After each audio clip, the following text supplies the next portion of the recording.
Hi everyone, welcome back to my channel. Today I'm going to talk a little bit more about the digital divide, and I'm going to go a bit more in depth with my discussion, and I'm going to look at the different populations that the digital divide affects and how one solution is not necessarily the right fit for everybody. I am going to go over a couple of different definitions and statistics that I talked about in my first video. It's linked below if you want to spend a little more time looking at it. Otherwise, let's jump in.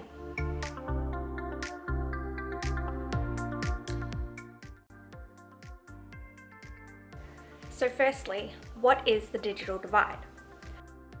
According to the Organisation for Economic Cooperation and Development, the term digital divide refers to the gap between individuals, households, businesses, and geographic areas at different socioeconomic levels with regard to both their opportunities to access information and communication technologies and to their use of the internet for a wide variety of activities.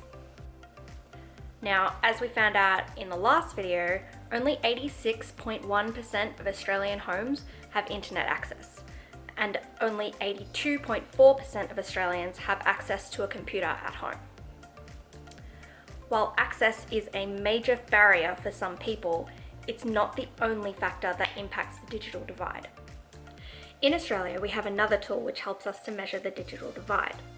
This is the Australian Digital Inclusion Index, which measures three vital dimensions of digital inclusion, which are access, affordability, and digital ability.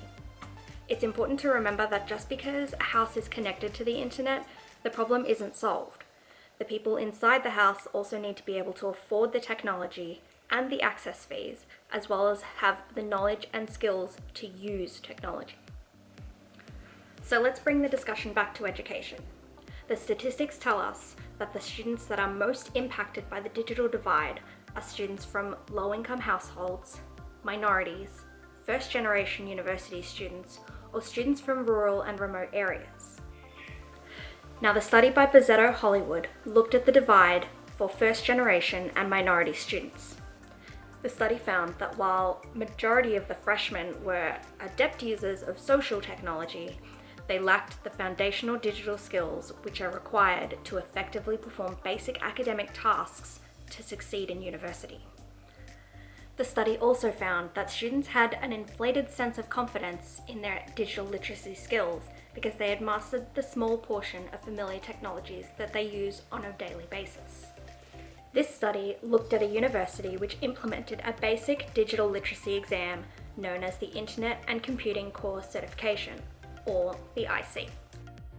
Upon entrance to university, freshmen took this exam, which assesses their digital literacy competencies and then provides a tutoring system which helps students to improve their digital literacy skills. At the end of this study, students reported that these courses were a necessary part of their university experience. Students claimed that these courses helped them both academically and professionally. This study by Buzzetto-Hollywood found that the use of an online simulated learning assessment system with immediate automated feedback and remediation was particularly effective at building computer and information literacy skills. So this is one example of ways universities can help to bridge the divide. But it's not a one-size-fits-all kind of solution. For example, an online solution may not be the best one for rural students. An article by Vichie from the Queensland University of Technology finds that undergraduate enrolments for regional students is stagnant or falling.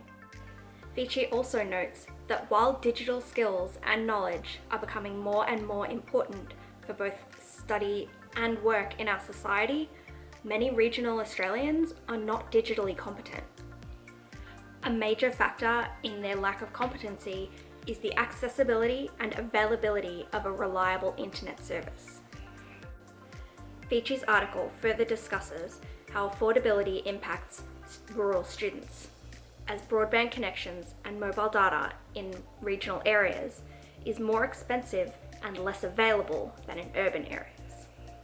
This means that for students in rural areas, even to study online puts them at a greater financial disadvantage. Now, looking at the method applied by Buzzetto-Hollywood, we can see that this may not be a solution for rural or regional students.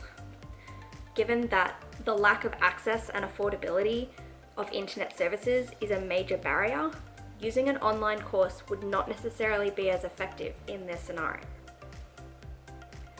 So there you have it.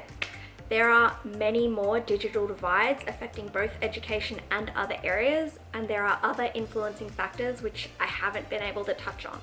But hopefully this video has left you a little bit more educated from watching it, and I will see you next time.